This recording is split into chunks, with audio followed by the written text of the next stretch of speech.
Bien malin, celui qui pourrait deviner l'âge de Monsieur Édouard Bournival. Le 30 juin, il soufflera sur ses 100 bougies d'anniversaire et entrera alors dans le groupe select des quelques 2600 centenaires du Québec. Ça va remonter de 1. Hein? Monsieur Bournival, c'est effectivement, comme tu dis, c'est un monsieur qui est bien allumé. C'est un monsieur qui est sage. Tu sais, c'est comme une force tranquille.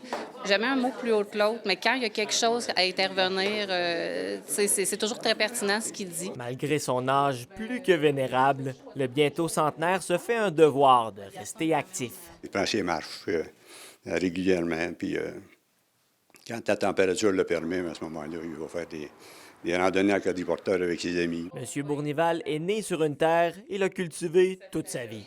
Aller vers le chien. Toujours à la même place. Agriculteur de père en fils, il est encore aujourd'hui animé par cette passion malgré les différences d'époque. Oh mon Dieu, ça a tout changé, ça.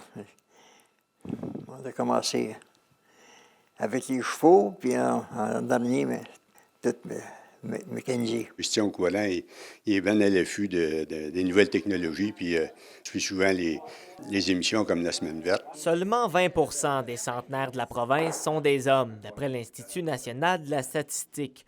Une donnée qui ne fait que rendre encore plus spécial l'exploit de M. Bournival. On a célébré plus souvent des femmes qui avaient des centenaires, mais je crois, de mémoire, que c'est le premier homme qu'on célèbre centenaire au centre de jour.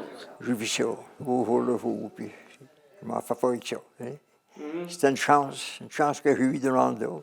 Et pour le futur, Édouard Bournival ne veut pas trop se donner de projet. Comme il l'a toujours fait, il prévoit vivre ses prochaines années le plus simplement possible. Manger 3 fois par jour. C'est de l'âge, ça. Hein?